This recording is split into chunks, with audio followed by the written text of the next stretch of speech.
In the tapestry of life, where every thread holds a story, America in Black and White emerges as a haven for the voices echoing through the heart of our communities. In this podcast, we wade through the rivers of our collective experiences, celebrating the vibrant hues of change brought forth by the whispers of hope and the roars of action. It's more than just a conversation. It's a journey into the heart of our society, illuminated by the light of those daring to dream and do. Join us, and let your voice be the melody that guides us toward a dawn where every color finds its place in the masterpiece of our shared destiny. Together, let's paint a future brimming with the positives that dwell in our minds and the actions that shape our world.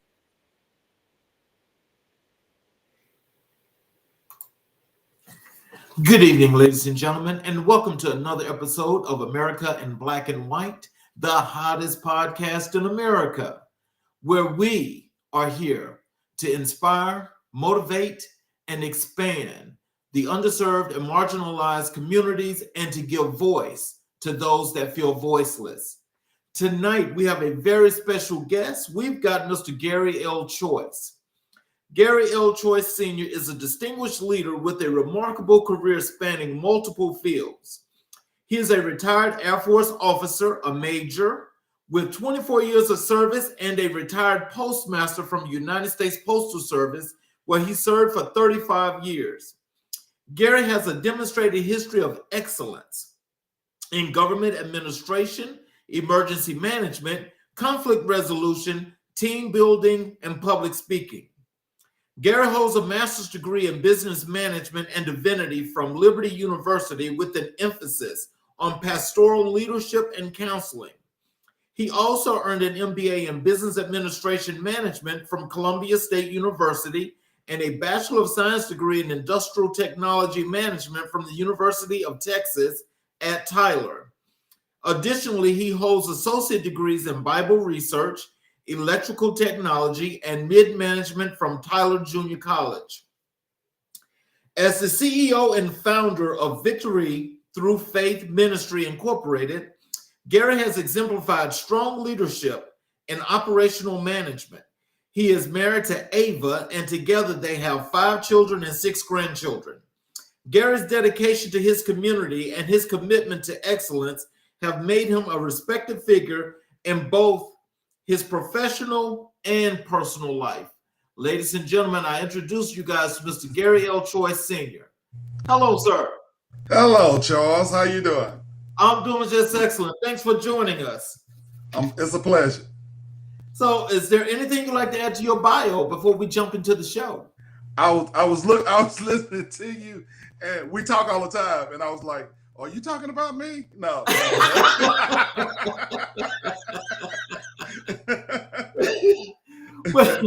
So how's everything been going since your first visit to the show? Everything has been going fairly well, considering the temperature of our country and life, liberty, and the pursuit of happiness. But I can't complain. Wow, that's wonderful. So what I like to do is, as we start the show, I like to jump into your career as a major in the Air Force. Can you tell us what inspired you to join the Air Force?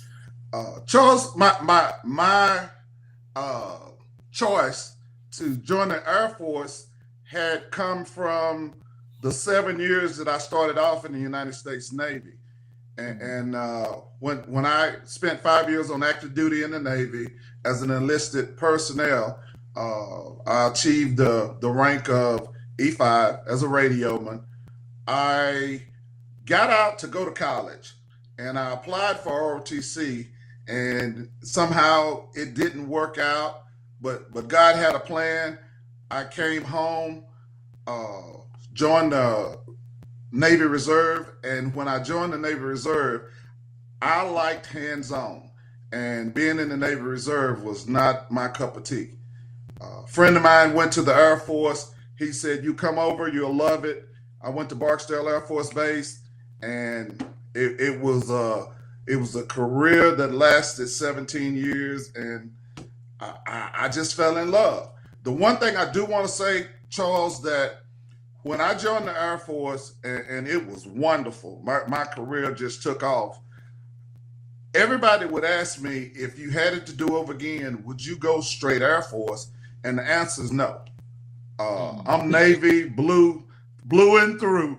I got to put a point in. I got to put a little pin in. I have a grandson, my oldest grandson. He is in his second year at the Naval Academy, and all of the Choice household are just, we're just loving the fact that he's taking that route.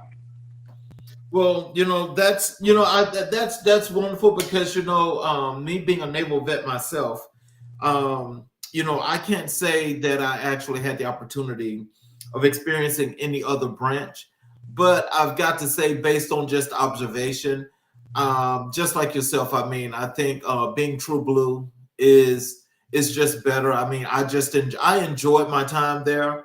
And I can honestly say that it definitely was an experience, but it's one that I can say that it was a learned experience for me. It really is. I'm gonna throw this in there too. When I got my degree, I took the Air Force officer test first, and totally honest, I failed the test. So I took the Navy test. I was going active duty, and they gave me the okie doke. Told me I missed it by 1 point, and I know you've heard those stories. Yeah. I missed it by 1 point. You can only take it every 30 days. And he said, come back. And I asked him, explain to me what I did so I'll know how to study to do it better. And he told me math. Well, I have an industrial technology degree, which is a sub-engineering degree. I'm highly proficient in math. And I showed him. I had the Air Force scores in my pocket. I scored in the top 1% in math. So, right. I told him, well, I won't be back. I'll take the officer test next month in the Air Force, and I'll become a second lieutenant in the Air Force. And he called me 6 months later, wanted to know why I never scored. I never came back to retest. Mm-hmm. And I told him, I said, you are talking to Second Lieutenant Gary Choice, United States Air Force. And like I said, the rest is history. Oh, wow. So can you share a memorable experience from your time as a major in the Air Force?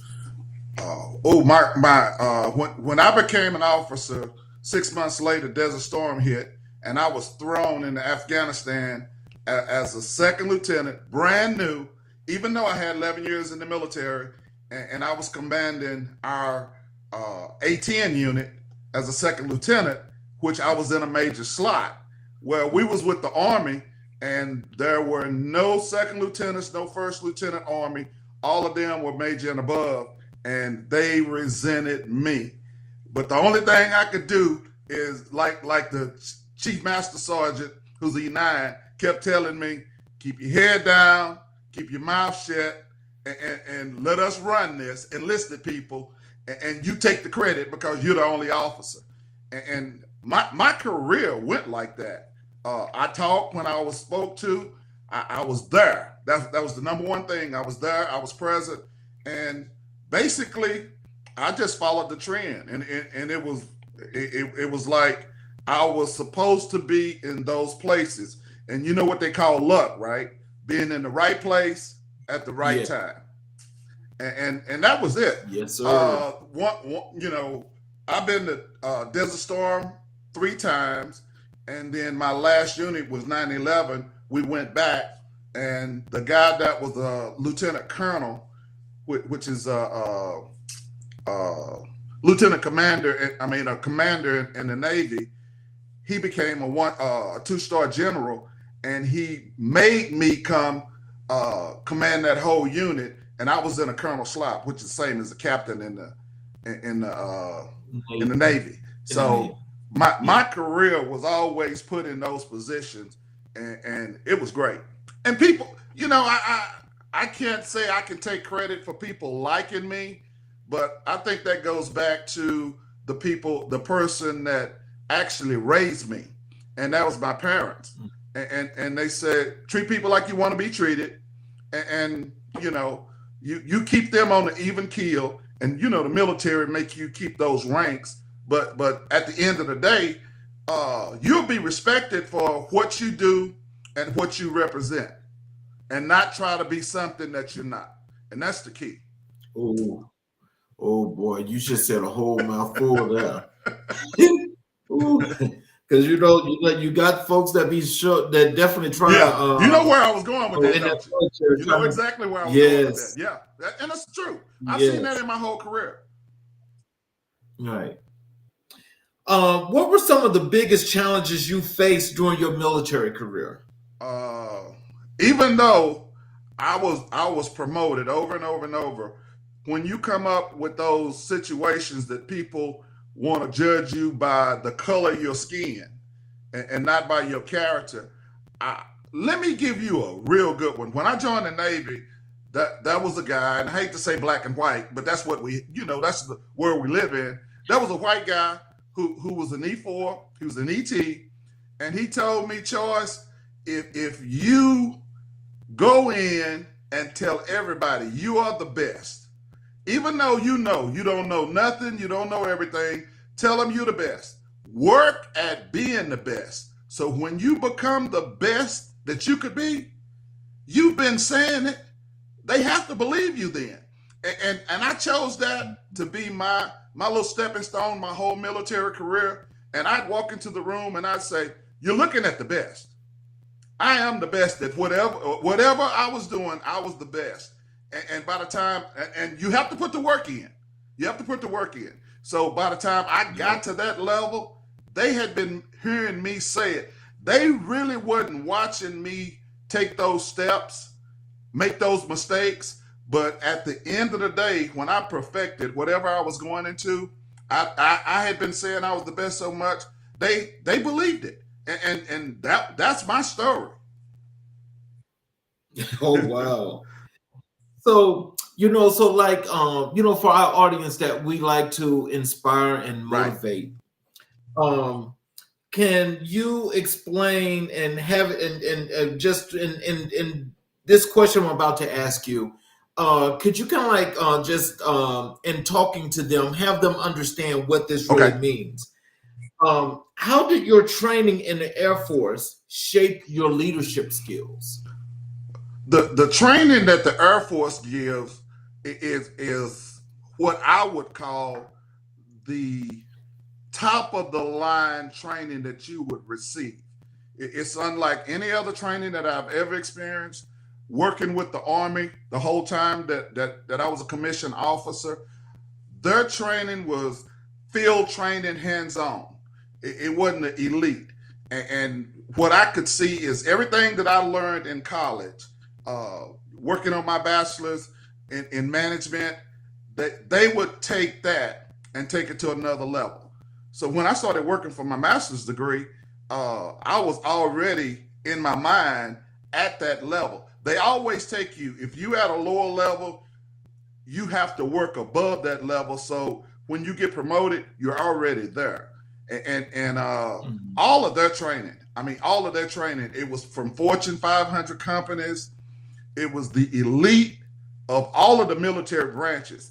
And we would do training twice a year with the junior officers, which is the E's, the O1s, the O4s, and then the senior officers. When you make major, you become a mid-grade, and then you become a senior officer when you get up.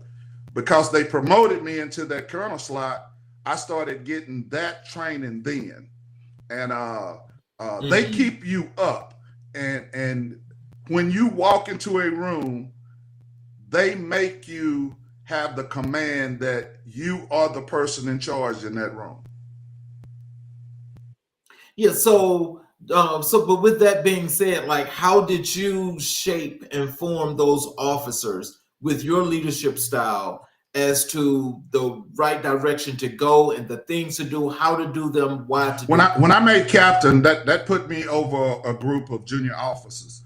And we would go to these conferences for 2 weeks, and I'd be a team leader, and they want to see what you did at those lower levels and how you achieved the status that you did. Again, luck has always been in the right place at the right time. When I made first lieutenant from second lieutenant, it's a 4-year process. I made it in 2. When I made captain from first lieutenant, it's a 4-year process. I made it in 2.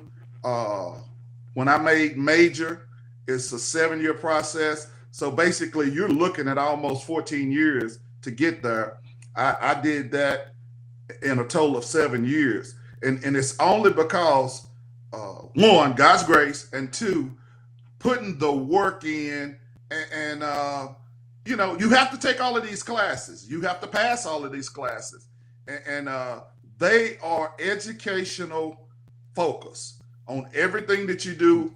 That I did in the United States Air Force, it was educational focus, and they pushed degrees. They really did, high level degrees. So you had all of this, but the application had to be there so that people could see you work. So when it said that, how did I do the junior officers? I told them you have to put the work in, and my whole thing was always first in, last out.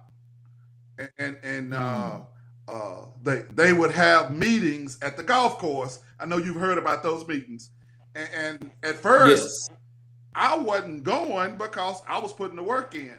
And I had a colonel to tell me, I know you don't play golf, but when we put major on you, you'll have a set of clubs and you'll be at these meetings because your junior officers are looking at you.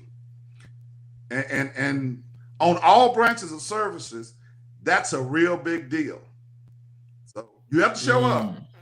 And with me, even though it's a little uncomfortable, and I don't know who really gets comfortable with this, when you're the only one that looks like you in the room, it's a little unnerving. You try to shake it off, but at the end of the day, you still are uncomfortable in that room. That I can believe you. So what qualities do you believe are essential for a successful military career? Number one, you go in with the mindset of you know nothing. And if you think you're going to be a know-it-all, you're going to learn real fast. You know nothing. And that new group that don't understand what me and you grew up with, yes ma'am, no ma'am, no sir, and no ma'am, you get used to doing that immediately. And following instructions. That's the key. You have to be able to follow instructions and keep your mouth shut, speak when you're spoken to. And that's a real good thing. And learn, become a sponge. Learn as much as you can, and don't be afraid to ask the tough questions. You have to ask the question. You don't understand, and have that Alice in Wonderland. That's what whenever I do training, that's what I'm looking for. I'm looking for the Alice in Wonderland look. You're lost, and I'm gonna ask you: is it a problem? You don't understand what I'm saying, or you don't understand the material? And when you get past that, give them confidence. Speak. Tell me what you don't understand. Don't make the mistake and say, "Well, I thought that's the wrong answer." So yeah, and you have to put people at ease too. So with our audience that's watching, and especially some of these younger folk, what advice would you give to them if they thought of their thinking that they like to go into the military? It was the same thing that I told my grandson when he was talking about going to the academy. I told him, I said, go in and understand that you don't know nothing. Just like I said, I'm talking to whoever's listening. That's how I told him. And when he got there, he got to see some things. And then I told him, I said, okay, learn as much as you can. The beautiful thing about him was just like me. I played sports. And I told him, I said, each level of sport you go in, the sport becomes fast until you can get adjusted to the speed of the game. And once you elevate your play to the speed of the game, then perform. And he called me one day and he said, he's in engineering. He said, Papa, it's too fast. I said, remember, when you came off the JV, and I'm talking to people who can understand sports. When you came off the JV and they put you on the varsity and you was a sophomore, the game was fast. And he said, yes, sir. I said, okay. When you went from 5A to 6A, the game was faster. And he said, yes, sir. I said, it's the same measurement. Let the game come to you. Like my father told me when I left my scholarship to go in the Navy, he said, son, since you're going to do this, if you're going to play the game, learn the rules, play to win. And I told him, I said, your great-grandfather said this, listen, it worked then, it'll work now. And he'll call me and he'll say, I can't believe it, Papa, you were right, you were right. So, just remember, you're not the expert going in, and you want to be there, and participate like you want to be there. Because if you don't want to be there, they will show you the door and help you out. Real quick. Real quick.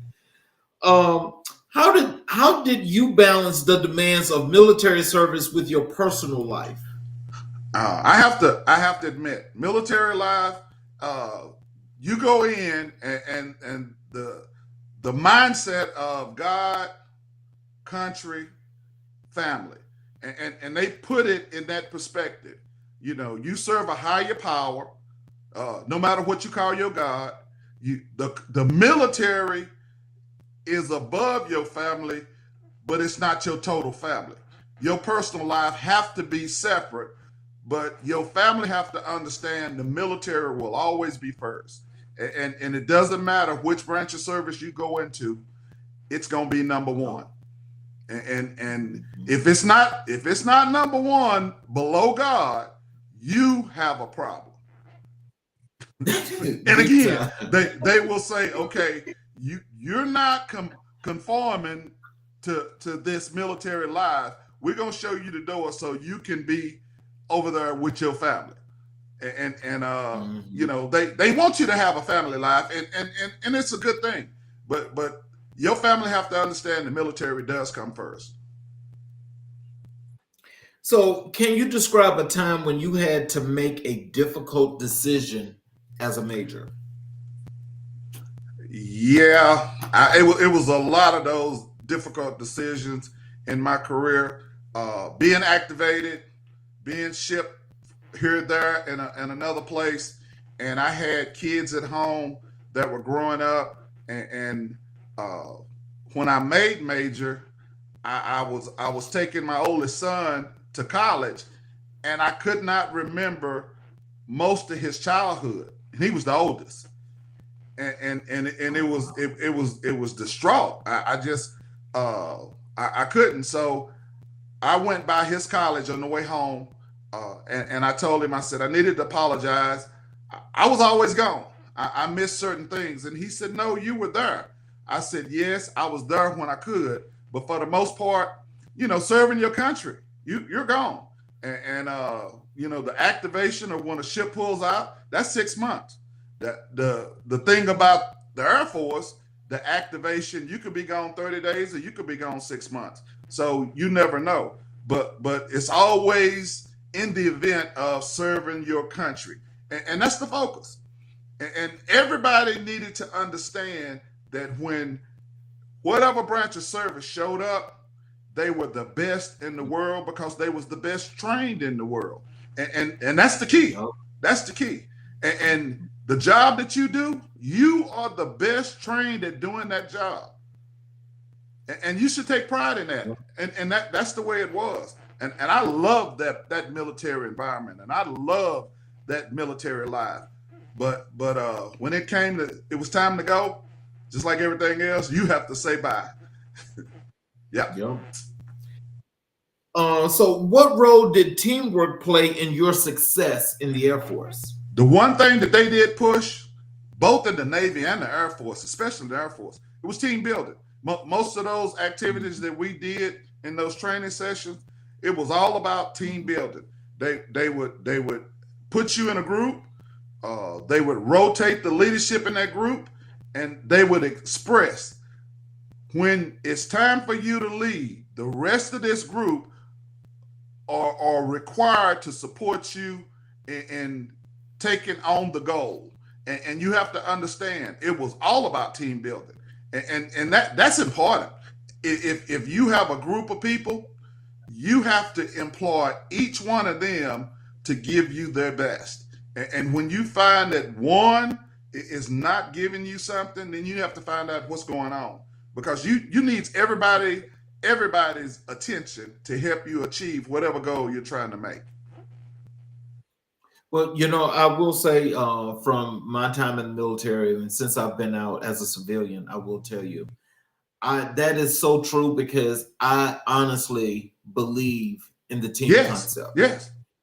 The team concept, it works so well, but I think for those that don't understand discipline and structure, they have it hard. It's just a hard thing, because some people have, especially if you're a young man or a guy in general, you got that ego going on, but you have some women, they have that little egotistical thing too. And so it's like, to understand what it is to be in a team for a lot of folks, because it's like, it's all about me. As you say, okay, superstar. You do. You really do. You really do. Know everything and don't know. Charles, it's amazing, because in whatever environment it is, and I'm kind of multitasking on different levels, because I go from my nonprofit, and I have to have a team, because I have a board, and I go from that to my for-profit, and I have a team, which is a family, and then I go to the church, and I have a group of people that I'm one of the senior ministers at the church, and I have a team, and you have to, number one, allow them to understand that, one, there's no I in team, and that goes all the way back to sports, and then there's no I in team in the military. You can't do it by yourself. Exactly. So once you get that out of their mind and say, look, you're going to check out or you're going to check in, but you can't just be halfway. We need you all the way in, or you need to kind of figure out you doing something else. It's a little hard, but that's the leadership side of the military in me, that I put it out there on whatever I'm doing. And I'll tell them, I don't have to be the leader. Now, my name is on the business. Yes, at the end of the day, I have to make those decisions. But in those other environments, even in the community, when I get on teams, I'm on boards outside of my own organization. I tell them I'm part of the team. I don't have to be the leader, But I hate to say that this is so strong, but it's embedded in me. Lead, follow, or get the hell out of the way. That's it. I'm sorry. That's it. That's plain and simple. I can't do it no other way. I really can't. Right. So, how did you stay motivated and focused during challenging missions? You go in with the goal, and being an officer, they give you a packet, and they tell you what you're gonna do as the leader of that group, and then you go to the senior enlisted people as an officer, and they get the same package you get, but their mission is enlisted focus, and then you impress upon them. Everybody got to understand, we have to be on the same goal, and everybody have to do their job. The military life is really simple. You tell people what to do, and they're supposed to do it, because that's how they're trained from boot camp all the way up. You tell them what to do, and they do it. And then you impress upon them to do the best that they can. Failure is no option. If you fail, you die. If you fail, somebody dies. So failure is no option. But in real life, if you put that out there, they might not get it. And those with those younger minds, they don't see that. But you have to impress upon them that it's still the same in real life. Failure is not an option. And it's kind of hard. It's kind of hard to impress upon people in the civilian world that failure is not an option. But you know, you do the best you can at trying to impress it upon them as a leader. So, what advice would you give to someone considering a career in the military? I would tell them, number one, make the decision that you want to be better than you are. You know, and if you can go get you an education and further your life, that's great. But if you say, I want to be better, and I looked at you and I saw you did the military thing and you were successful, then I would tell them, take that step, go in and just, as it says, be all you can be. You know, it is a great life. I wouldn't have spent 24 years of my life in the military and it wasn't a great life. Now, the brigadier general that was upset with me when I retired because he wanted me to be a colonel, you know, people will gravitate to you, but when it's time to go, it's time to go. And actually, my body was shot. And I will say this, the thing about military life is just like being a professional athlete. When you're trying to be all you can be, they push you, your mind, and your body to limits that you can't even believe. And people say the Air Force don't go through nothing. They are so crazy because one of my training was at MCRD in San Diego, and for 10 days we was out there in the bivouacs, and we was all in the mud, and we were doing all this, and they were shooting at us.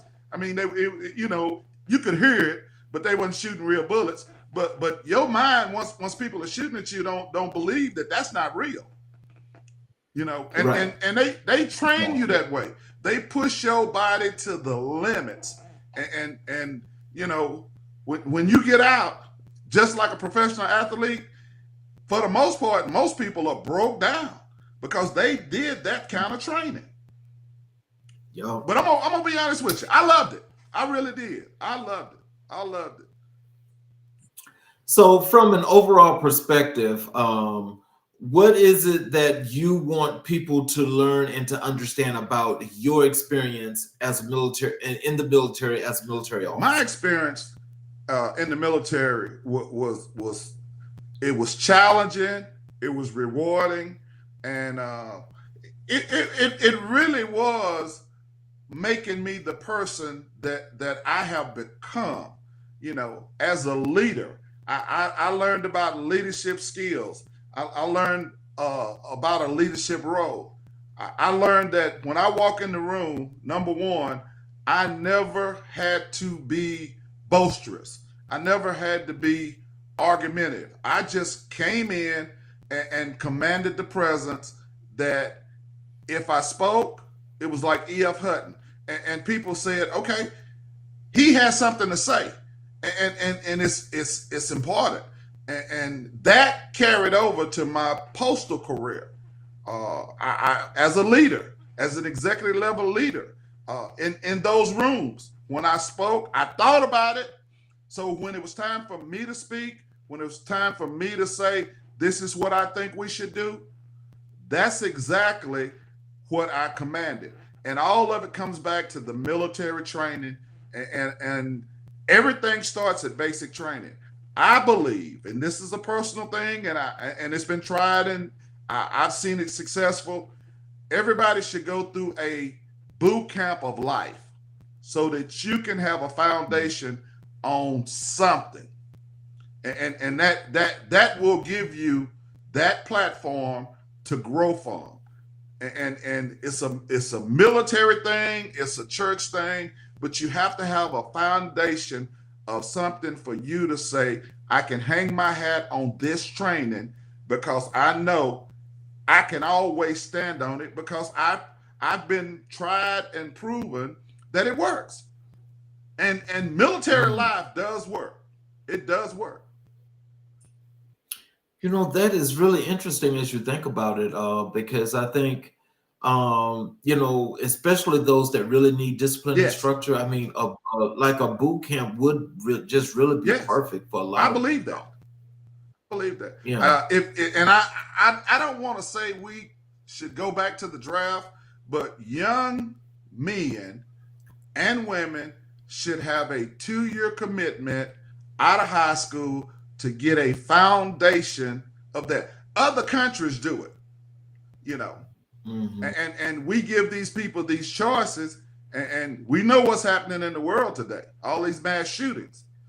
so you know, there's nowhere else in the world that they're having the craziness that we're having. But you know, and I've always said that. Even when I was in my military career, they need 2 years of some kind of structure. They really do. Mhm. So let's transition over to your role as a public speaker. What motivated you to get into public speaking or to become a public speaker? The amazing thing is when you're doing undergraduate work, you have to take speech, and because it's getting you to it's going to elevate you to be a leader. If you're a leader and you can't talk, nobody is going to listen to you. And we have a couple of people that have been put in office, and we're not going to go political, but just the sound of their voice, hint, hint, you like, who wants to listen to you? And you're at that level. So public speaking is important.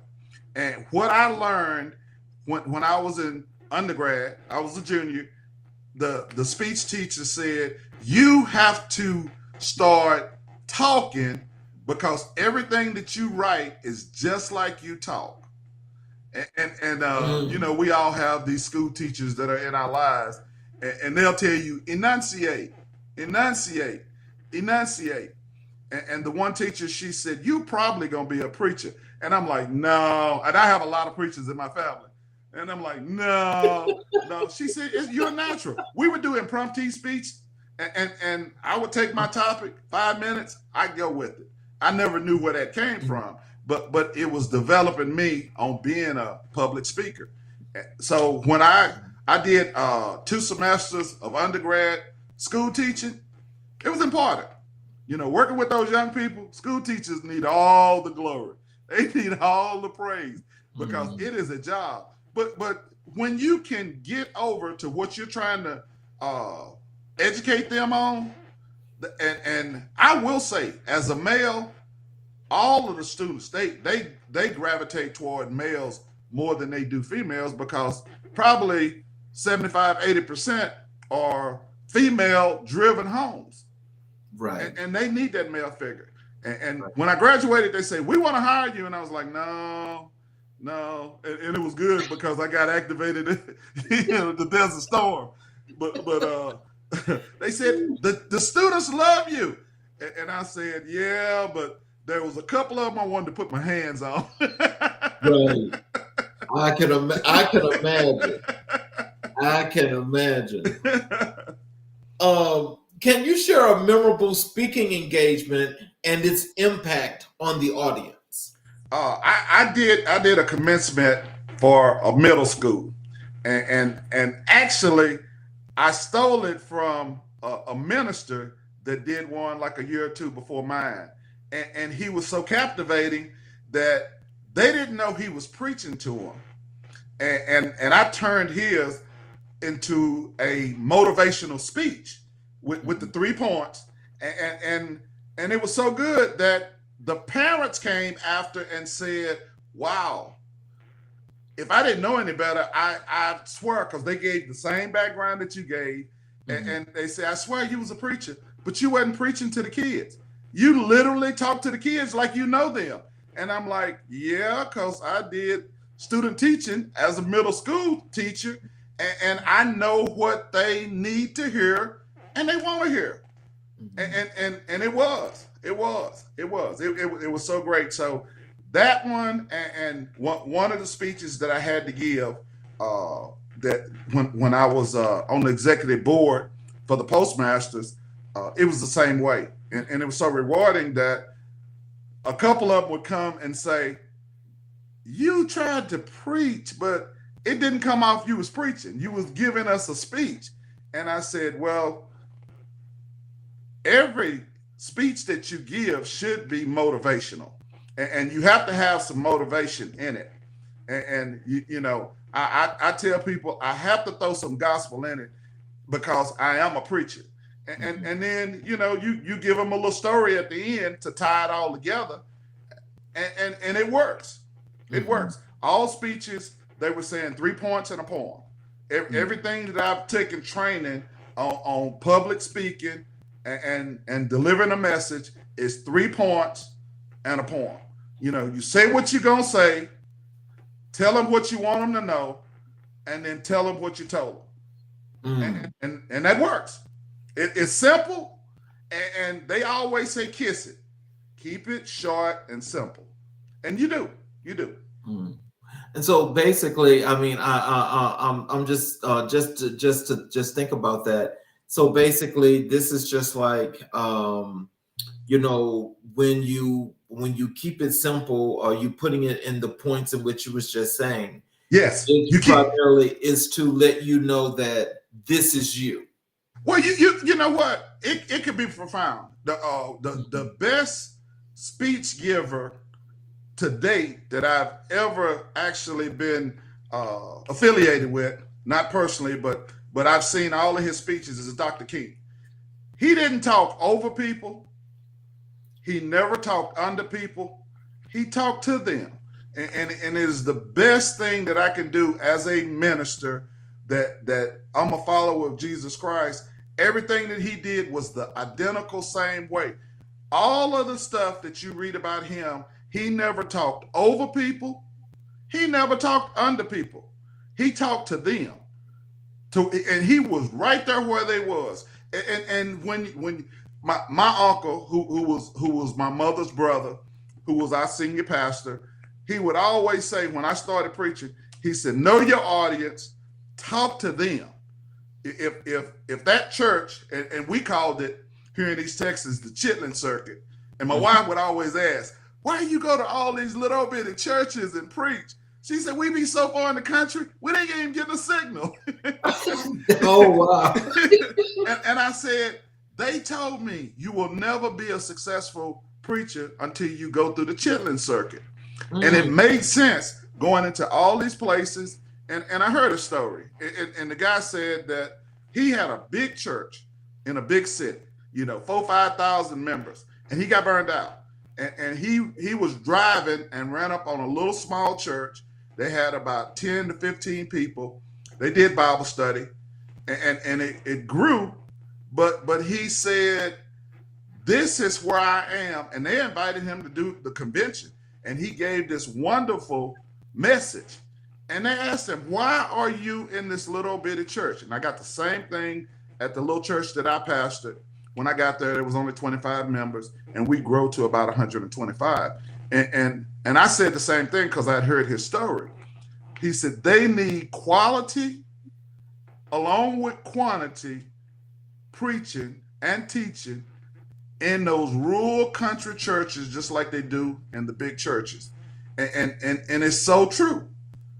And you if you can deliver a message, as my uncle used to say, to 15, 20 people, as hard as you deliver a message to 1,000, you are totally successful at what you're trying to do and what you're trying to achieve and what you need them to know about what you're trying to tell them. And it's so true. So when you're giving a message, understand the audience that you're talking to, talk to them in a way that they understand, and then you will always be successful in the 1,000 and in the 25. And I will tell you, the 25 has always been more good to me than the 1,000, because you got 1,000 people out there. You don't know who you're reaching, and you're trying to reach them all, but you're not going to reach them all. So you can focus on the 25 to 50 that you really can feel they're the ones that there to really hear you. The rest of them, they're just there. They're just there. So, how do you prepare for your speaking engagements? I go with who I'm talking to. That's number one. Mhm. What group of people I'm talking to, and you know, the temperature of where we are, and you know, being an old preacher, depending on the Holy Spirit to guide me to the sermon or the speech that I write it completely out, word for word, all the way through, and then I go back on a second draft, and then I make an outline of the second draft, and then I take it down to the 3 points of the outline, and then I've done it over and over from first draft to second draft to the outline. Now it should be in me, because I will tell you this, and this is important, Charles. It's really important. So whoever's listening to this, whatever you gonna speak on, know your topic. People know BS when they hear it. so don't go out there thinking you're gonna wing it. Know your target, and then be confident. People really feel confidence on what you're talking about, and you believe what you're telling them. They understand that, and then when they see your confidence, they see your understanding, and then they can say, "Oh yeah, that makes sense." And then they'll say this, "I never thought about that." You know, so you have to believe that. And the key on any public speaking is know your topic that you're gonna talk on, and be prepared. So, what are some common themes you address in your speeches? My key goals is what's going the group itself, who I'm talking to. That's number one, and then how can I make it? I can do information on that group, and I need to do application to that group, and then how it all gonna work for you. So that's how I wrap all of mine up. You know, the information, application, and how it will work for you. And anytime that I feel successful is I hit those 3 topics, and I feel strongly about the delivery, and you know, I told them, you know, I'm gonna tell you what I'm gonna tell you. I'm gonna tell you what I'm telling you, and then again, I'm gonna wrap it up by telling you what I told you. And everybody should be able. If they couldn't follow that, they wasn't there. Mm. So then let me just ask you this, because I'm sure that once you really get into the speech itself, how do you know, and what makes you think, what topics or what point of your speech, shall I say, do you think you start to captivate and pull your audience in? I'm gonna have to say that's the preacher side. Oh no, whoever I'm talking to, that's the preacher side. That's the side that I love, Charles. I'm not gonna lie to you. Once I've gotten through the introduction, once I start into those points, I get a feeling right in the middle of point 1 and point 2 that I can feel the audience moving up toward their chairs. And then when I get to point 3, it's something that I feel. And whether it's a speech or a sermon, it's something that I feel that yes, this is exactly where this speech and you need to be right now. And it takes a life of its own. You know, I haven't been one of those that would read a speech, and the people that do it, I just look at them at all, because I let that spirit take over, and they stay focused. Now, do I miss some things? Yes. Every now and then I say, "Ooh, I wanted to make point number 2 a little bit more aggressive," but something told me, "Stop there, go to the next one," and I would do it. I would do it. And a lot of times when I get to point 3, I make sure that everything in point 3, I'm really nailing it. I'm bringing it home because that's the climax, as they call it. You know, but you know, from some a lot of times when you write it all out, you could have 5 pages, and when you bring it down to your outline, that's a single page. And when you have those 5 pages and you bring it back to your second draft, which is narrowing down the keys, and that's part of most people who get a formal education. You know, that's the way you have to do a paper. You know, you have a first draft, second draft, sometimes a third draft. So it gets you acclimated into doing that. And I tell people, if you don't have an education, that don't mean you can't make it. But to go into corporate America, to grow to a level of executive level, you have to have that foundation. I hate to say it. There's no way around it, because you're going to have to give these public speeches. You're going to have to give presentations, and everybody in the room is going to say, why do you think you deserve to be in the position you're in? And if you can't articulate it, if you can't communicate it, then technically you don't deserve to be there. I hate to say it like that, but that's real talk. That's real talk. So how do you connect with your audience and keep them engaged? It's a way, and most public speakers, they call it reading the room.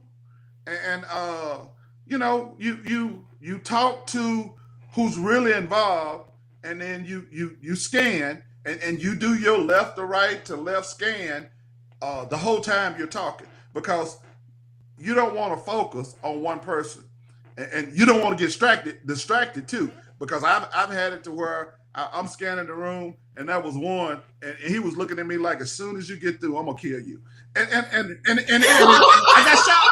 I was like, oh my God, where did that come from? You know, and I almost lost my focus, but I said, I gotta pull myself together. So I do this. Mm-hmm. Yeah. And old Baptist preacher told me, he said, when you get lost, go to the cross. And it was really funny. It was really funny because I was like, oh my God, that's a demon. Oh no. You know. And this one time, and it was probably about 200 to 50 people, and I just started hollering. And I said, help me, Jesus. Oh my God, help me. You know, and the guy said, he said, when you did that, something went over you, and you just really brought it home. And you know, I'm talking to you, Charles, but another friend, I told him, I said, man, did you see that? And he said, I thought it was just me saw that. He saw it too, so it was crazy. But you try to connect to your audience, and you know, a moving target. I've always been comfortable moving, so just standing in one spot, it kind of makes you a target that they can throw these angry darts at you. So if you're moving around, you can actually connect to the different people. And you know, like the school teacher that I did, you see old Johnny, hey, wake up and move over to the next one, you know, or Sally Ann, she over there writing, hey, you doing more. What's important? You don't bring that out in a speech, but you move around. At least they see you looking at them, and they kind of it gets their attention. So connect to your audience. That's a big deal. You really need to connect to your audience. So what role does storytelling play in your public speaking? It's real good. It's real good.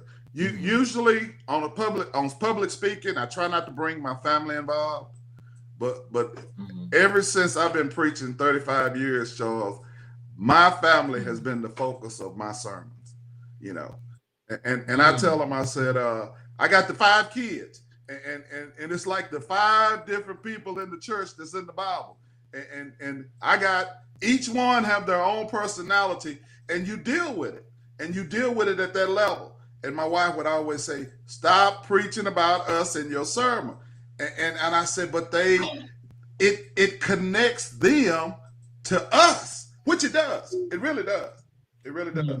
And I try not to do it all the time, but when it comes out, I can't bring it back. Right.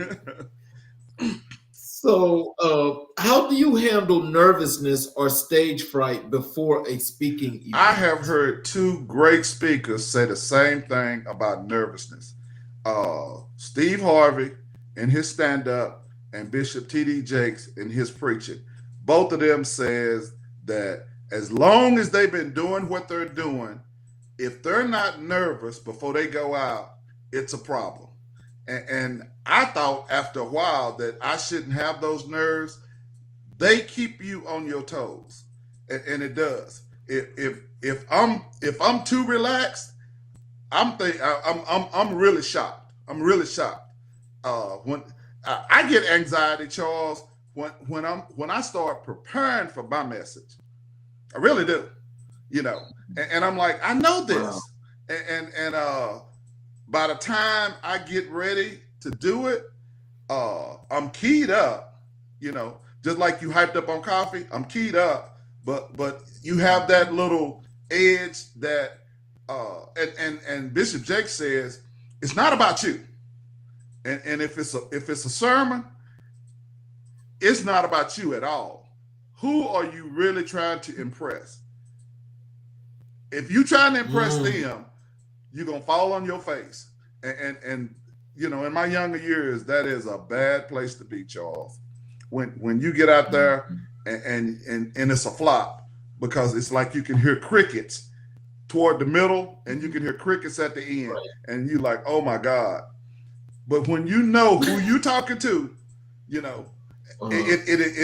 is a wonderful feeling at the end. It really is. It really is. And the key, like what we've been saying about the military, do your best.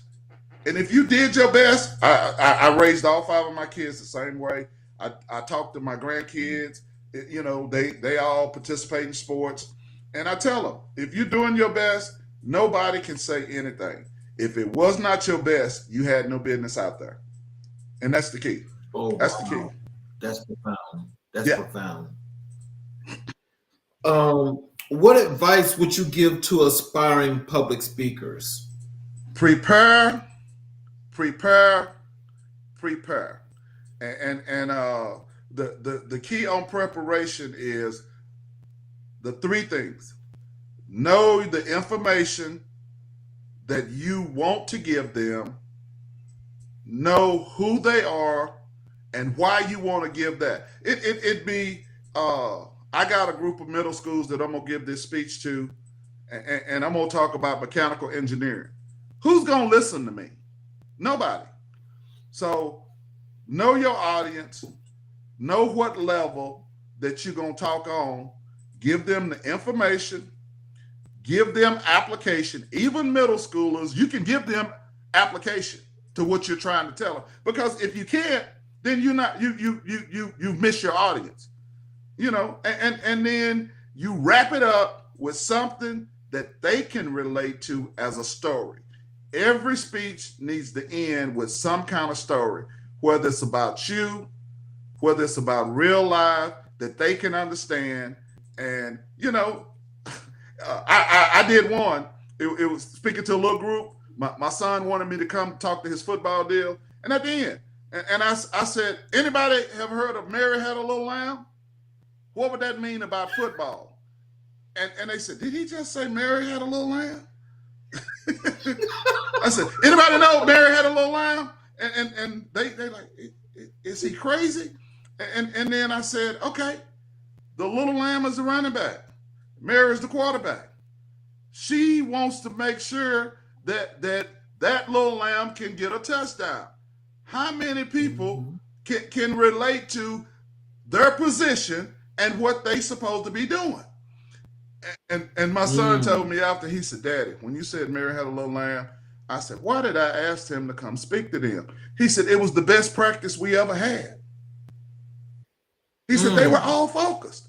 He said, I wouldn't have never done it. I said, I don't know where it came from. It just came out. But you know, give them something that they can relate to. And it did work. So can you describe a time when your speech inspired significant changes or actions? You know, it's so amazing, Charles, and it really is. It's so amazing. I teach new member orientation, and I teach everybody that comes into the church. A guy grabbed me. It was 5 years later, told me he took that class, and he said, it inspired me because everything that you taught, I could feel you believed it and you wanted us to believe it. And I'm like, I don't remember you. I didn't tell him that, but I was like, well, it's good that you got that. That's that right there. And it's amazing. You can be in the grocery store. You can be in Walmart. You can be somewhere and people will come up and tell you how you affected their lives, either in a speech, in a sermon, in a teaching environment. That means, number one, it wasn't about you. And you never made it about you. It was all about who you represent when you do what you do. And that's the key on public speaking to me. It's all about who are you trying to impress? And that's the key. So how do you tailor your messages to different audiences? I bring them all the same. I always look at the fact that this message was geared toward who I'm talking to, what message I need to give, and how I can make it applicable to what you gonna do every day. And that's in an environment of talking to community leaders, that's in the pulpit at church, or that's in talking to the Boy Scouts. You have to make it applicable to them. Always key it to them. And again, never above, never below. Make it to them. And that's where you'll be successful. Now we're gonna transition over to, this is African American, this is Black History Month. And so I want to transition over to the influences that you sent to me that influenced your life, your career, was Colin Powell, Jesse Ryder, and your parents. You know, when I read the Colin Powell story, and he was such a distinguished gentleman, and he never openly commanded the attention, but he got it. And I love the fact that his humble beginning came, and as a military officer in the 50s, he still was treated like he was treated when he traveled. And he never let that bother him. When he went into units that he was a black man, but he was an officer in the United States military, it allowed me to do the same thing. And I would always say, being a maintenance officer in the United States Air Force, which is the engineering position, I was always in rooms that either one, maybe two at the most, was in those rooms that looked like myself. So I took his application and all of the training they gave me, and I did the same thing. You know, speak when I'm spoken to, and command the presence, not attention, the presence. And then the military mind of, I'm not going to never let you respect the rank. And that's what they teach. You're not going to disrespect the rank. You're going to always respect the rank. Now, the person that you look at, I could care less about how you feel about that person, but you will always respect the rank. And he commanded that all the way up to when he was a 5-star general over all of the branches of military. And he did. So what qualities of Colin Powell have influenced your career and leadership style? It's so amazing that most of us that are military people, most of us that are black officers in the military, we basically follow the same road. You will be disrespected for the color of your skin and not by the content of your character. And you have to just take it upon yourself that you're not gonna let that deter you from getting the job done, because that's the key. You have a job to do. There's one in particular that I was a first lieutenant, and we had a thing that we went on. It was a 30-day trip, and the first black fighter pilot that I actually saw up front, their unit was right beside ours, and he was a major. And because I went through it in the Army, he got out, and I ran up to him, and I said, "Hey, bro, how you doing?"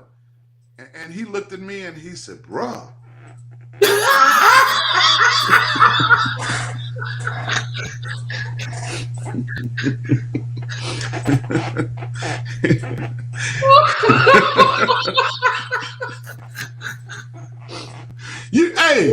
You know how we are.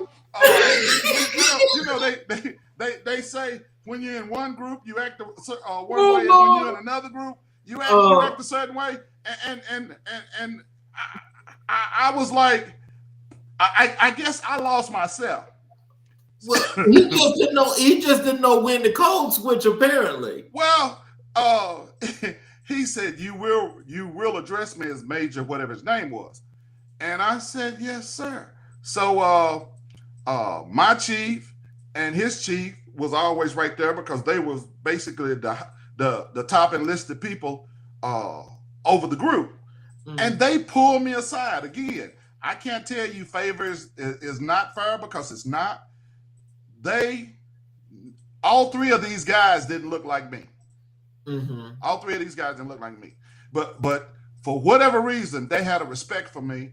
And when we went to meetings, I went with them. Charles, I went to the senior enlisted club. Officers not supposed to go in there. Right. E7, E8, E9 only. Right. I was in there with them. And they said, "Why is this officer in there?" They said, "He wanted us. Don't ask us no more." And nothing else was said. So I went with them all the time. We were in a meeting. The colonel called us, the general, at this group of flying. It was Air Force Top Gun, what it was. He called me and him in, told him to stand. I'm sitting. He talked to me for 30 minutes. And then he said, "Oh, by the way, the next time I hear you disrespect this man in front of that group, me and you gonna have a problem." So the next 2 weeks, we were out there. He was flying. He came back. He told me he was an academy grad, and he couldn't do what I did. That was a quote. And I looked at him. He said, "I'd love to do what you do." And I looked at him, and I'm thinking, what language is he speaking? He said his wife disrespects him, his kids have no respect for him, and all of the enlisted people don't like him.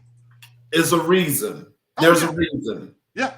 But he said, "I'd love to do what you do." And I got tired of him saying that. I said, "I'm sorry, sir. What are you trying to say?" He said, "Knock that off." He said, "I want to do what you do." I said, "Sir, with all due respect, I don't know what you're talking about." And he said, "Be black." Oh. And I was blown away. I really was. I think this is going to be relative to the question I'm about to ask you, or what the statement I'm about to make. Okay. Is with General Powell. Yes. I being in the military, I had respect for him. Never met him personally or whatever. Right. Have you. Me neither. I never met him personally. But when when the 2008 presidential election took place, and he switched totally and did his support behind Barack Obama. Yes, he did. That blew up the whole world. Yes, it did. Yes, he did. Yes, he did. And he let it be known, this is the candidate I'm supporting because he's the better candidate. He said that. And when he did that just made me feel so much better, especially about my military experience, because it's like, just as you went to this major, it's like we recognize who we are. Come on, come on, come on, come on. And so, but to hear something like that, I mean, I've never heard that. God knows, I hope I never hear that, because that would probably like just kill me on the spot. To hear him say, I want to be black. I told him, I said, you know the military, right? I said, Yeah. with all due respect, can I speak honestly? And he said, please. And I asked him, when you look in the mirror, what do you see? And I told him, I said, when I went into the military, he said, I know all about your background. I know all about this and that. And he said, but I don't know how you do it. And they respect you. He's talking about the E8s and the E9s now. Right. He said, they respect you. He said, we go into an officers meeting. They get away from me and they come to you. He said, I don't get it. You're black. And he kept saying it. I'm thinking, you need help. you know? and I kept telling him, look in the mirror. I said, obviously, you don't know what you're looking at. Oh, wow. That's the reason those people that you want me to talk about, it started with my parents. Mm-hmm. And they've always told me. And I told my grandson the same thing. I told him the same thing. Never forget. Never forget where you come from. So how has Jesse Ryder's journey impacted your approach to community service and leadership? I watched him. He was in the education, and he was my school teacher. And I didn't know that he was in building houses until I started doing it at the level that I'm doing it now. But he commanded the respect of all the people. And as an educator, he did the same thing. He was never different. So when I started into the house building program and construction side, him and his wife, they had a tag team. They did everything together. And me and my wife, we became their adopted kids. And I told them, you know, if you don't mind, can you mentor me / us into the business side? And I think it became successful because not only did he become the first black to be on the city construction board, and it's a real big deal because he was the only one putting houses out in the parade of homes, the only black. And everywhere you went, if you called his name, he had that respect. He was on the state board of construction. So if you're gonna follow anybody, number one, you're not following French fry down the trail. You want to follow somebody that actually have been there, done that, and they can help you if you want to be helped. Mm-hmm. And that's what that's the number one person on the professional side that I look at, that it is so profound that his professional career, both in education and construction, his name carries throughout the city and throughout the state. Wow. So can you share a particular lesson or quote from Colin Powell that resonates with you? You stole the number one when he said I'm supporting him. That got it to me. But I didn't. It wasn't speeches that he gave. It was the life that he lived, and that's what I try to do. It's not what you say, because you can say anything. Come on, Charles. You do this every day. You can say anything, but that character, that action that you show, that's what people see. It's not what you said, but that's what people see. They see your character, they see your action. And if I'm gonna follow anybody, that's exactly what I'm literally gonna be trying to model their action. And it resonates. It really does. So what role did your parents play in shaping your values and career choices? You know, it was amazing. My mom and dad, my dad, he would always say I had an education. I had an 8th grade education, and he was a profound man. Now, he grew up in the 30s and 40s and 50s. So, when he graduated, he went to work. But everything that he did it as a professional. He worked in the steel company. He was a welder. And then he went from that and he started 2 businesses. And I saw this. And he was one of those that I tell anybody, if you look at me, you can literally see my father. And they say it. We see it in him. My mom, she was a professional. She was education. She went to school. She went to college and worked 2 jobs. She got her degree, started 3 businesses. And I got to see this up close and personal. And the one thing that they taught me growing up, hard work gets you stuff. And that's what they showed. And they would say, you need an education. But they showed me hard work gets you stuff. And when my father told me when I joined the military, if you want to do that, you want to play the game, learn the rules, play to win. That has stuck with me throughout everything that I do, and they were successful. My parents, and I'm not saying that they didn't make mistakes, but when they put their mind to doing something in those businesses, they were successful, and it did. It shaped me.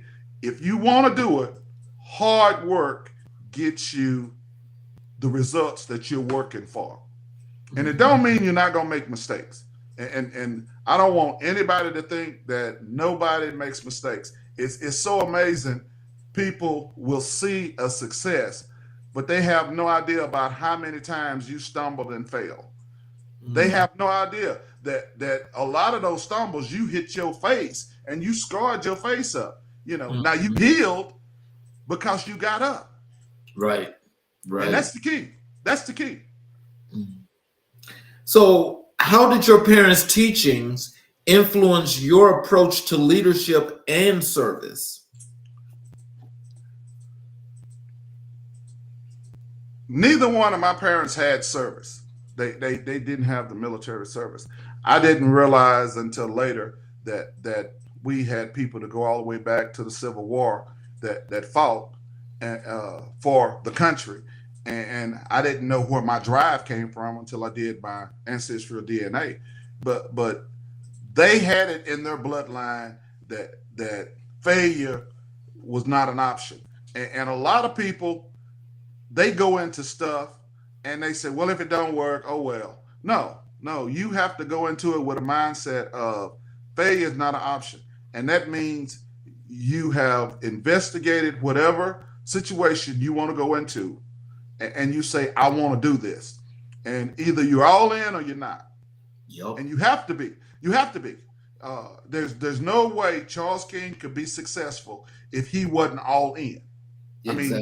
I mean, it can't happen. And it's the same way. I tell them, our business, mine and my wife's, our name is on it. So if it fails, that means we failed. And if we fail, look at the generations that it's going to hit. Our kids' last name is Choice. Our grandkids' last name is Choice. Failure is no option. We have to succeed because they told us when we were going to school, when me and you were growing up, you can't be out there acting any kind of way because that reflects on the last name that you left home with. Yep. And if something gonna happen, there's consequences to your action, and we know what we got if we had to come home with that. Failure is not an option. No excuse. No excuse. Yes, sir. Can you describe a specific moment or lesson from your mother that has stayed with you? I watched her as a little boy work 2 jobs and go to school at night. And when I got out to go to college, people would say, why are you doing what you're doing? And I say, I have no choice. I watched her do this and take care of her family doing it at the same time. And you know, women, you know, even though I was an indentured servant at home, I had to do all of the chores, and I had to learn how to cook. And her thing on me learning how to cook was, my child will never go hungry. He's going to know how to cook. He's going to know how to clean up. He's going to know how to wash and dry. He's going to know how to fold clothes. He's going to know how to do all of this, you know. And we didn't question nothing. A generation now, they'll question everything, you know. But it was my role, and it was impressed upon my role. So when I literally started doing the same thing she did, and I, you know, most of us have an ex. My ex would say, "You think you want to be just like your mama? You can't be like her." And I'm like, well, that's who she is, and that's who I am. I can't change that, no matter what I do. That's there. And you know, going to school is just like military. When you get a degree, it really just shows you start something and you completed it. I don't know why people think it makes you look like you know more than anybody else. It really don't. It just shows you can finish what you start. Now you do have to put some work in it. Come on. You know, the military does a whole lot of work, you know, but education, you do have to put some work in it. And if you put a little bit in, you're going to get a little bit out. But the more you put in, the better. You know, the people with the summa cum laudes and the magna cum laudes, they put work in. They just didn't show up and say, okay, I'm here, deuces. They didn't do that. You got to put the work in. And that's life. That's life. You know, a little bit in, a little bit out. More in, more out. You know. So what message do you think Colin Powell's achievements send to the Black community? He was the first to show we can do whatever they told us growing up. And they would always throw out there, you can even be the president of the United States. Now really, nobody believed it. But it was out there, you know. And Colin Powell was the first to make it to that level. I mean, he really was. And us military people, to be a 4-star / 5-star over all branches of services. Okay. You know, hey, somebody looks like me. That means anybody if they put the work in. And if you know his story, if you read it, nobody gave him nothing. And you know for a fact, especially in the military, ain't nobody gonna give you nothing. Not one thing. Nothing. Not one thing. Nothing. And like I said, walking into those rooms, I knew for a fact, half the people said there's no way he can do it. And the other half say he's going to fall. So I'm walking in to a situation that the best of me have to rise. That cream coming to the top, it has to rise. And they'd always say, it's just a matter of time. He's going to fall. And I'd have to always be twice as good, and I'd always have to do better. And if you do better, you can be better. Yes, sir. That's it. Sir. So what are some ways you honor the influences of your parents in your daily life and work?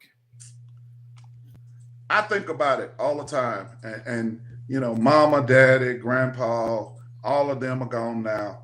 And you know, in doing my ancestral DNA family tree, looking at Dr. Lewis Gates Jr., he always asks the same question. He says, how would they approach you about the life that you're living? And do you really think that you're living your best life? They would be proud.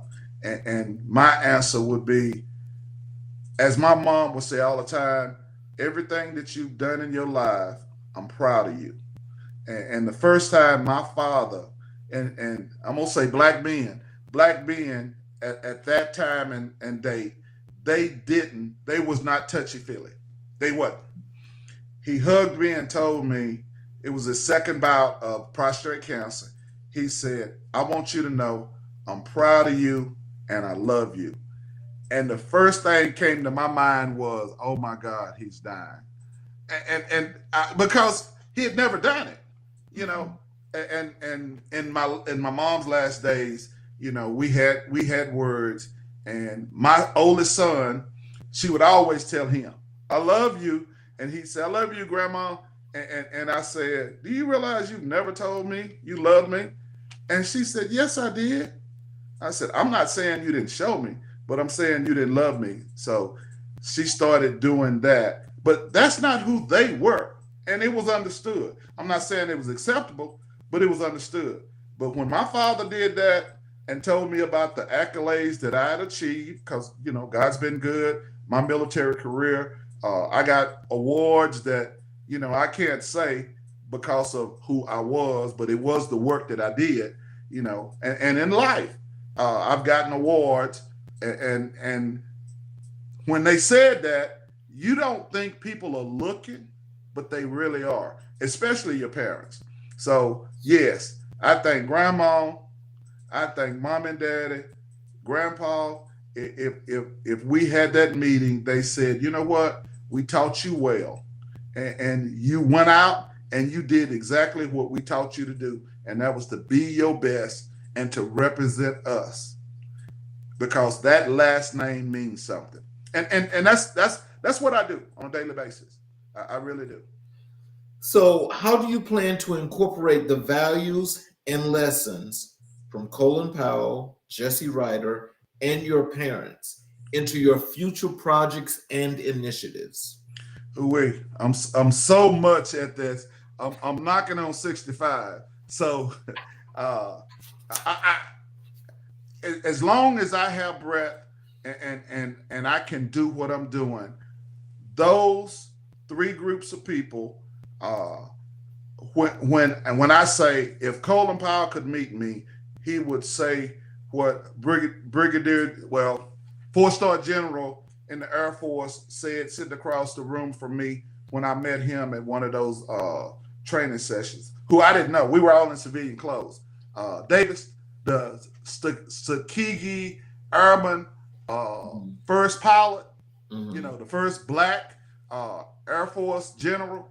He sit across from me. I was reading his bio. They were introducing him, and they had everybody. I was a leader. I was a captain, and I was the leader of that whole group in that section. And he was the senior officer there, and he was looking at me. I was reading his bio as they was introducing. He got up and he said his little speech, and then he said, "I'm gonna bring on one of the team leaders." And oh, by the way, he's sitting there and he's reading my bio, and I had just finished reading his because he's on page whatever it was. And he's somebody that if you look at me, you're gonna see him too. And he called me up, and then he called me out. He said, "You're supposed to be paying attention." He said, "I know you was fascinated about my career, but that's not what this is about." and I get to meet him, and he was very, very influential, you know. And you would think he came through like Colin Powell did, the time where being black was not popular, but it was necessary, you know. And we're in a 2025 situation, but it's still, when you're put in those positions, you have to represent everybody that came before you, Black history. You need to know it. And then everybody that's going to follow you. Now, I'm not telling you that you should make your own trail, because you don't have to. Those have already been done. Pick one that you say, I want to do it, and then follow it. You know, they would say all the time, you don't have to reinvent the wheel. It rolls. Just make it roll for you. And that's important. Yo. So, in conclusion, what would you like to leave our audience with? Some words of wisdom, some contact, some connections or contacts with you via social media, a website. What is it that you want them to know? And you know, being this is Black history, and being that we as a race of people, and we try not to make it a black thing, but because it is, if you want to make your own mark, number one, find something that you are passionate about. And if you're passionate about it, you'll work at it. And those go together. You have to be passionate about what you do and then work to achieve whatever goal you set for yourself. I believe, and this is personal, but I believe if you know you are representing somebody, whether it's your kids, whether it's your family, if you're representing somebody, you'll do it with the best of your ability. And you will say failure is not an option, because if you fail for all of them, not just yourself. So do that. We can be reached at Facebook, Gary Choice Sr. We can also be reached at LinkedIn, Gary Choice Sr. We have our website, which is our for-profit business, Choice Management Services Group, LLC. And that website is www.cmsgtyler.com. That's CMSGTYLER.com. Our nonprofit is for homeless veterans, and it is www.vtfm.org. That's Victory Through Faith Ministry. If you type in any one of those, it comes up, and you'll have both our for-profit and my family business, because even though we're an LLC, all of our kids are part of our business. Me and Miss Choice, we run it to the best of our ability, and people call us a power couple, and with power comes responsibility. Well, I want to thank you for sharing this time with us, because it's really been wonderful. It always is, Charles. I really enjoy talking to you, and it's not like we're doing a podcast. It's like we're talking, but we talk all the time. I mean, we really do. People need to understand that. And this is really wonderful, because, especially as you mentioned, where we are right now today, right, that is really more influential and more spiritual, I think, for our audience, again, to see people that look like them, that are trying and are making a difference. Yes. And I think these are the times where now not only do we need to make sure that we stay connected in all shape, forms, and factions, yes, but we execute those plans to build and to be stronger. It's all about the unification. If we can't unify, then we're going to have a problem. We have a problem. Yes. Well, yes. And we just got to find a way to solve it. Exactly. And it's the unification. It's the unification. It really is. And together, and it's a cliche, together we stand, divided we fall. And that's just as simple as it can get. So for those of you that are watching on the YouTube channel, if you have not yet, please subscribe and hit the notifications button, where you can catch each and every show live, because you'll get the notification before the show. Or you can go back and watch all the shows, the previous recorded shows, as well as the previous shows, and, get yourself caught up to speed. And again, stay in touch with America in Black and White, because not only is it the hottest podcast in America, but it's the most influential, the most knowledgeable, and the one that's going to give you what you need. That is strong mental toughness. So you all have a wonderful evening. Please come back and see us tomorrow, as we will have another great show for you. Thank you again, Gary, for being with us. And I thank you so much for being here, because this was really a great show.